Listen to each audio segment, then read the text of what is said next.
Good afternoon. I have just finished a meeting with my cabinet to receive an update on the consequences of the government shutdown that Congress has imposed on the American people and on the hardworking public employees who are now working without pay and the many who want to work but are not permitted to return to work. Each day this shutdown continues, the consequences grow worse.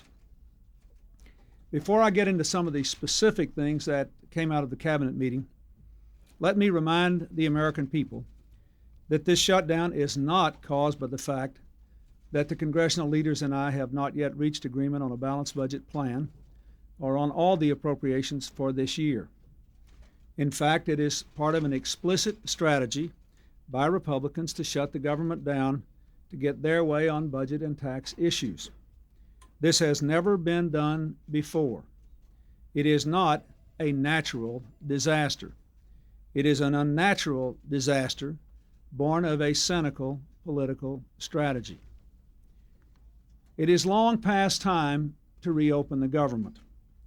I am pleased that after 2 weeks of this shutdown, the Senate Republicans have voted to reopen the government, putting the interest of our country ahead of politics. Our budget talks are proceeding seriously and in good faith.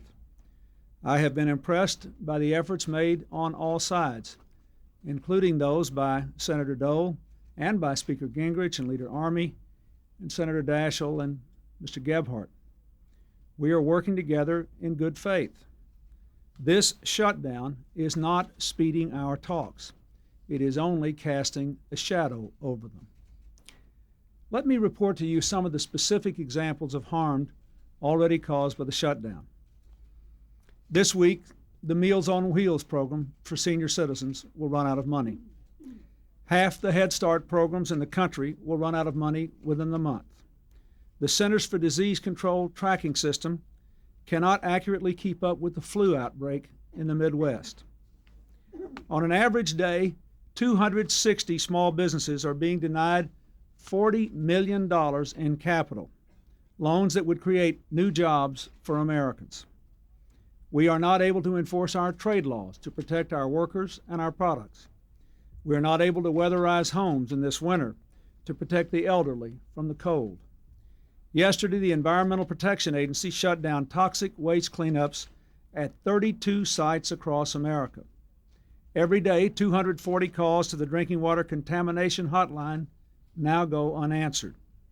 The EPA's efforts to prevent cryptosporidium from contaminating city water supplies, something that proved a deadly threat in the city of Milwaukee, have been badly delayed. EPA enforcement efforts have completely stopped. Medicare contractors who serve our elderly are not being paid. Many of them now are dipping into their own pockets to keep health care coming, but they won't be able to do it for long. 10 states have run out of the funding they use to run our unemployment insurance program, and 15 more will soon do so.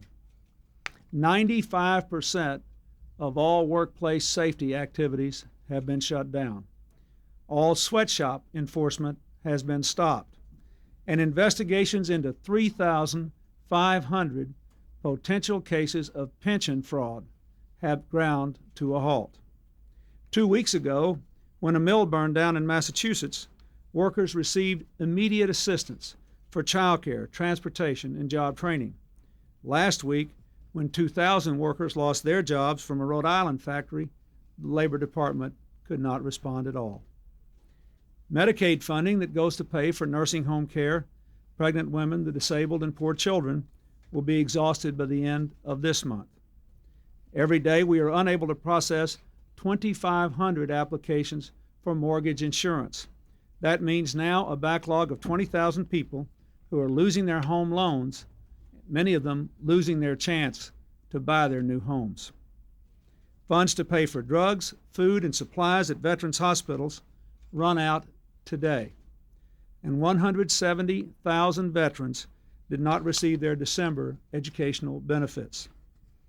At FEMA, an agency that has been universally praised by Republicans and Democrats alike, The Emergency Food and Shelter Program for people facing disasters has run out of funds.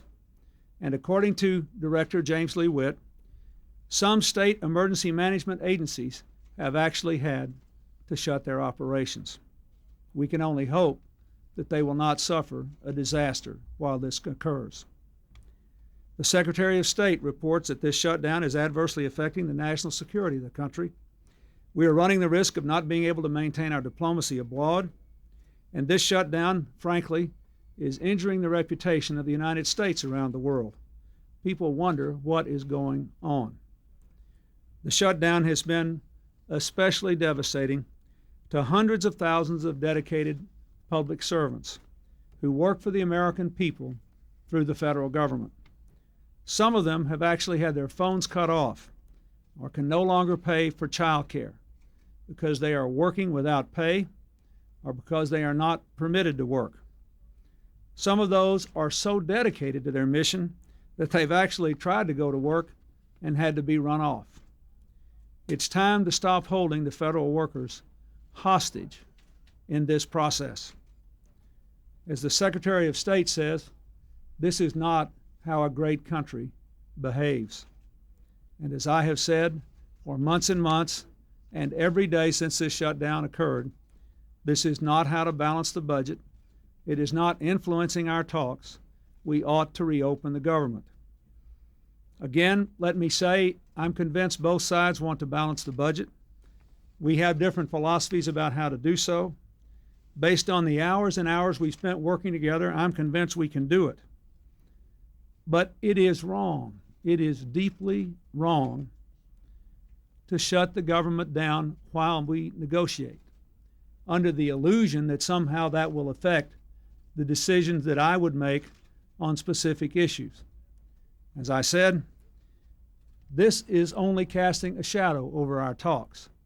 I will continue to do everything I can in good faith to reach an agreement, but it is wrong to shut the government down.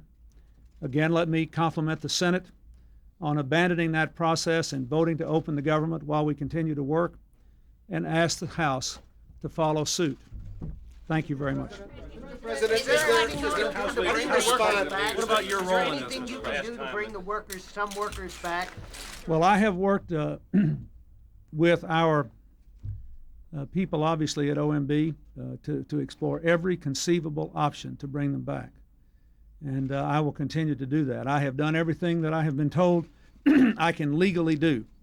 And we are exploring some other options. As other options come up, I will do whatever I can. I think this is very wrong. But they also deserve to be paid. And the American people need to know that those who are not working are not out there idle of their own choice. They want to be here. They want to be working, and we ought to give them a chance to do it. Mr. President,